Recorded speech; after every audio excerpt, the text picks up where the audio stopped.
Hi, it's Andrea Dancing Star, and we're gonna read cards. I'm trying this new I'm doing a black and white video. Could be fun. Yeah. So let's read for. We're gonna do like an Aquarius dealing with a sign, and I'm hearing Aquarius dealing with a Leo. So let's see what's going on with Aquarius dealing with a Leo. Leo the lion. My stomach just growled. Leo the lion. Maybe the lion's hungry. Leo the lion. Aquarius that's dealing with a Leo. Aquarius the water bearer dealing with a Leo. How does Leo view Aquarius? How does Leo view Aquarius? Okay. The Empress reversed. And Wheel of Fortune. Nine of Swords reversed. Okay, so I'm going to say that they view you as being able and having an opportunity to dig yourself out of a hole. Coming from not being abundant, not having, not embodying the feminine power that you inherently have. The feminine side of Aquarius, they're seeing you as pulling yourself out of that, I guess. So that means that they were, oh, and I see, look, the Emperor is reversed, is behind this.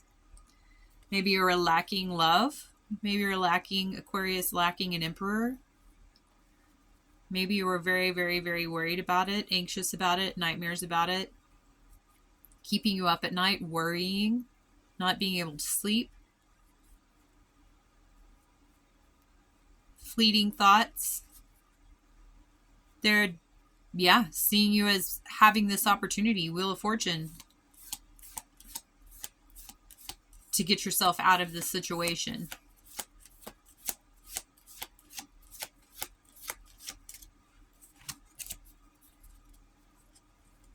What is Leo's energy towards Aquarius? What is Leo's energy towards Aquarius?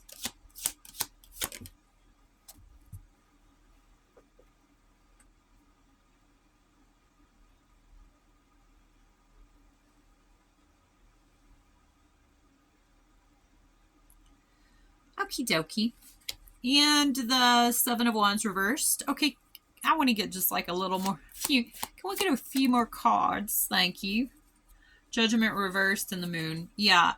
Okay. So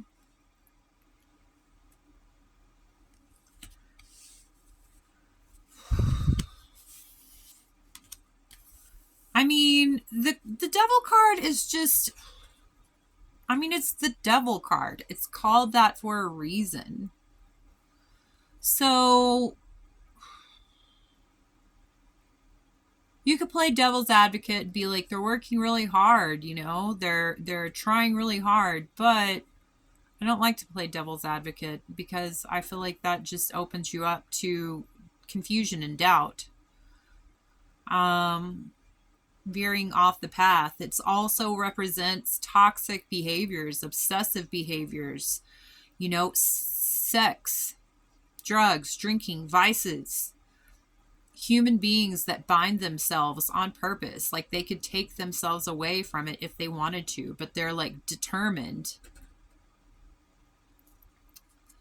They kind of look like they're really determined to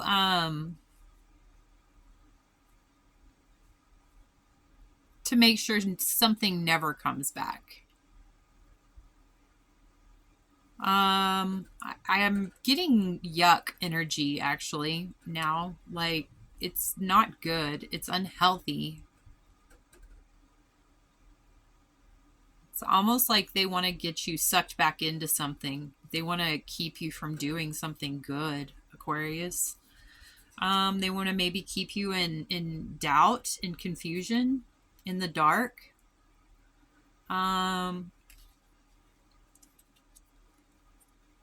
Unable to communicate exactly what you want, exactly what you need, exactly what you deserve. Keep you maybe in the dark with people understanding you and hearing you with your communications, like a blockage of communications.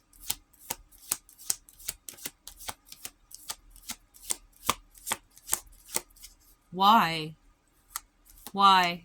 Why does Leo feel this way towards Aquarius? Why? Why does Leo feel this way towards Aquarius?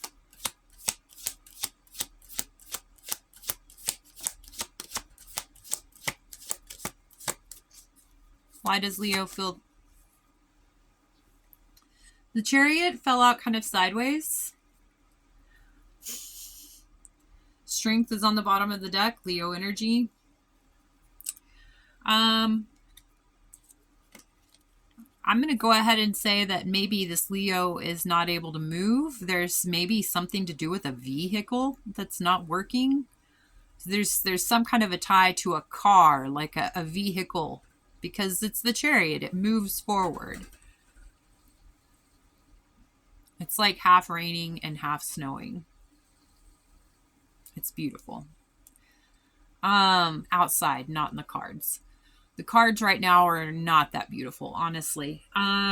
So yeah, it has something to do with this. This Leo hasn't there. It's almost like they're unable to move forward. They're really wanting to become victorious and have this like divine strength and this ability to be graceful, but they cannot do it. And for some reason, this is Aquarius's fault. Why? Maybe they just don't want Aquarius to move away from them.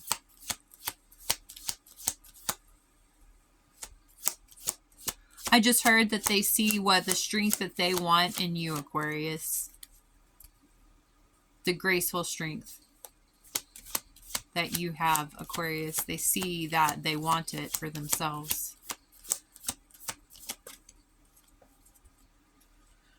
Two of Swords with the Knight of Swords reversed. Gossip. Also Gemini energy, but not in the picture Gemini energy. Maybe there's a Gemini that's in this situation that's communicating like falsehoods. Maybe there's a Gemini that's being dishonest. It's like I said, it's a lot of gossip. It's a lot of not true information being communicated. Two of Swords is in front of the Eight of Pentacles reversed. It's like this Leo doesn't have a job. They're not working. They're very guarded. They keep themselves blinded. They don't let themselves see anything. They're real focused on this inward battle. There's like some kind of a thing that they need to heal.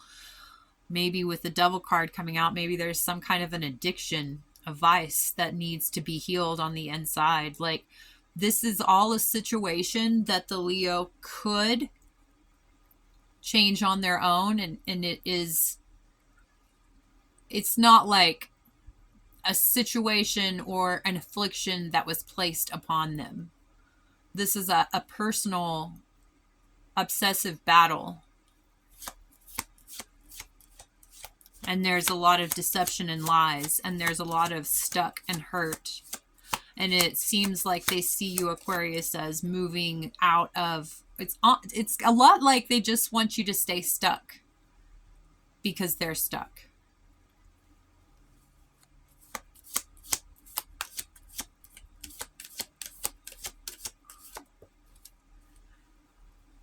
Three of Swords and the Fool reversed. The Magician, Gemini energy, but manifesting. This is also Virgo energy, but also manifesting, making things happen. The Fool reversed and the Three of Swords.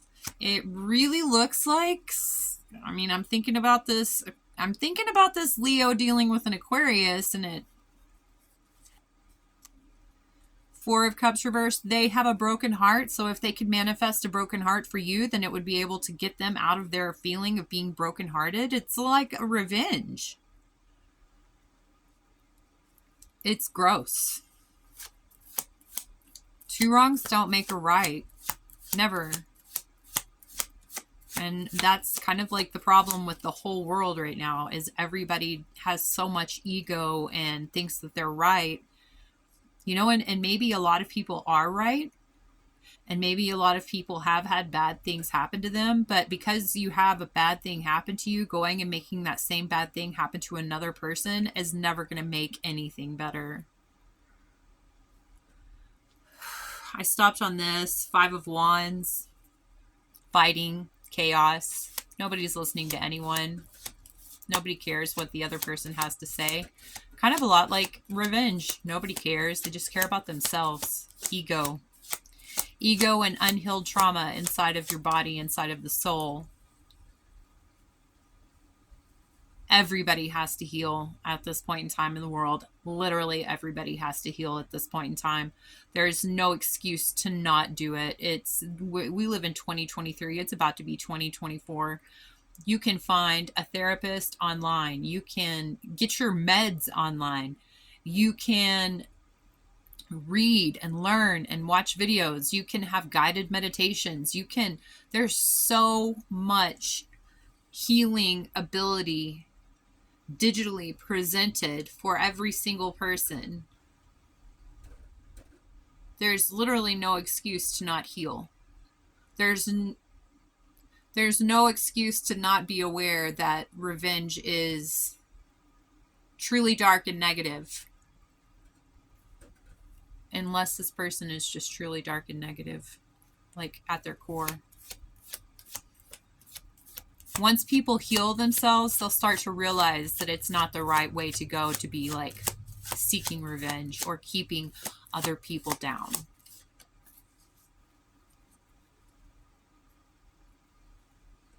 Ace of Swords, it's the truth what I just said. And the Queen of Pentacles is behind that. There is so much earthly abundance and success and fertility and connection when everybody can heal everybody can heal.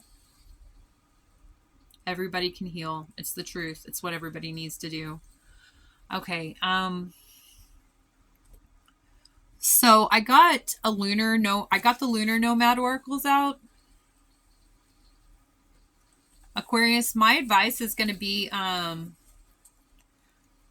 don't entertain this Leo. No.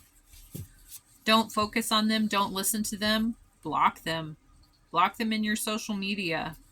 Block them in your phone contacts. Because Aquarius, you're on the path to doing good and making the big success that comes after the hard work of healing. Aquarius knows about healing. Because the Aquarius that I read for has been doing healing for a while now. It's all like, because I guess it's kind of like little balls of snow.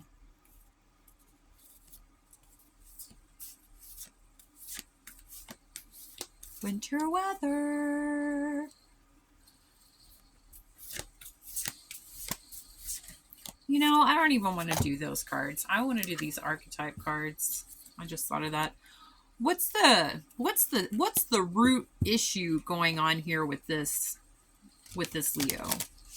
What's the root issue going on here with this Leo?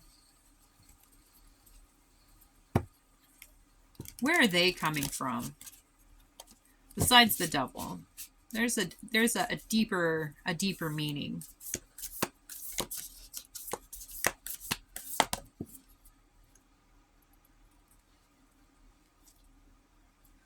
The Bardo, the underworld, the in-between, limbo, where the dead stay until they can reach their other destination, whether they either go to the next life or pass through the gates to live in heaven or go to hell. It's the limbo. It's the in-between. Gnosis and the prayer. Okay, so Gnosis, that is knowing, the knowledge. But I'm going to go ahead and read just so we can get exactly what it means. This is like the root of where they're coming from.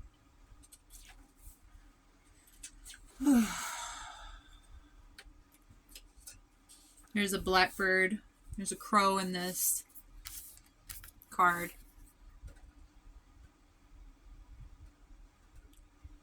Innermost knowing, mystic truths. True knowledge is not found in facts, figures, and scholarly books on bookshelves. Rather, Gnosis points to the deep and timeless archetypal wisdom that rises from the felt experience of having touched the unknown with every one of the senses. Those who are drawn to Gnosis find themselves in esoteric studies, likely involving mysticism, alchemy, healing, and perhaps science. Knowing is their calling. Not knowing is their job description. No matter how far the alchemists take their studies, they come to the ultimate conclusion that facts slip toward mystery, and soon the mystery results in facts. This card signifies a knowing that is a life-changing. Once you experience it, you are forever changed to become a guardian of Gnosis. The eternal mystery is calling you. Study your passion in the deepest way available to you, contemplating the mystery, unanswerable questions. When it's dark, over-intellectualizing and literalizing, asking others, not being true to themselves. This card relates to the riddle and the shapeshifter, all concern themselves with revealing mystic truths. Okay, so that's the root. So let's read prayer. It's one of the tools. Here we go. The prayer. The worship, the reverence, the homage. What is prayer? When are we in a state of prayer and when are we not? To whom do we or what do we pray? Archetypally, the practice of prayer has been with us since the dawn of time, as a remedy for the omnipresent self-centered thinking that spins us toward illusion. Prayer leads us beyond our ego as we move from our little story to the big one. Some say we are in a state of prayer anytime we are not in the center of our own thoughts. Others say prayer is a natural result of gratitude. Perhaps it is simply surrender or service. Whatever prayer is for you, this card reminds us of its importance. Get quiet, low, humble, and soft. Bow and touch the ground as your heart lifts to the sky. This, though it may be uncomfortable, it is time and nothing else will do. Offering to be of service, asking for guidance. That's when it's light. When it's dark, it's expecting results and self-aggrandizement. So grandiose, grandiosity, self-grandiosity. Every song, kiss, breath, word can become a prayer. It is a feeling, not an action. Consider the ancient mantra, Om Namo Guru Dev Namo. I bow to the creative consciousness within. I bow to the teacher within. Om Namo Guru Dev Namo. Om Namo Guru Dev Namo. Read that one more time. I bow to the creative consciousness within. I bow to the teacher within. Experiment with the act of bowing down. Nearly all spiritual traditions make a practice of prostration. And the Bardo. The Bardo is a place. It's the liminal, the in-between, and the transition. Let me see. The Bardo is not to be feared. Take advantage of its energy and recognizing what needs to be resolved. Trust that there is a message for you from beyond. Who is speaking? Go ahead and listen.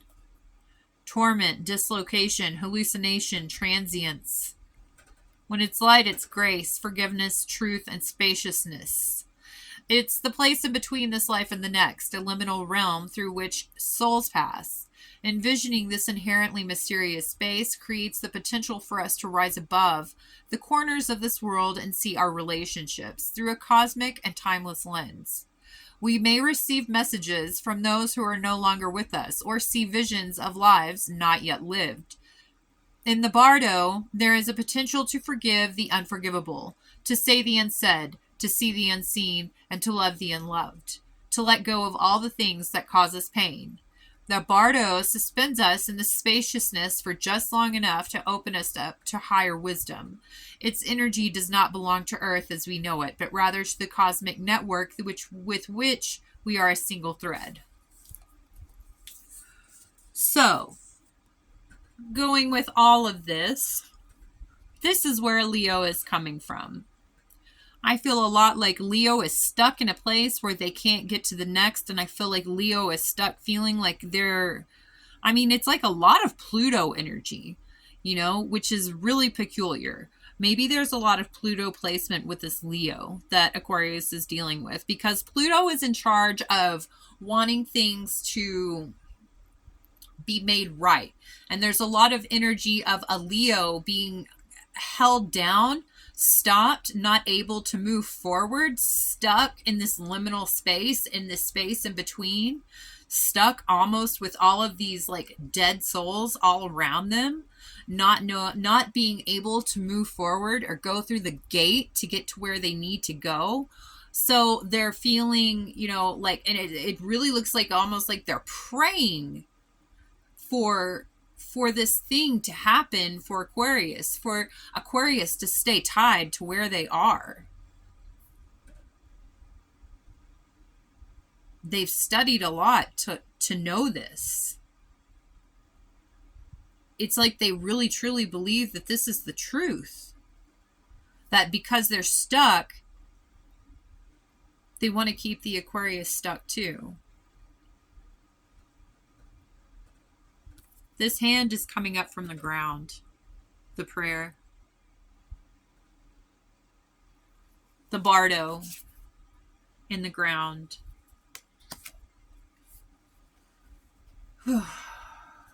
Gnosis. See the crow? Bardo in the center. This is a green and blue eye, like a blue-green eye.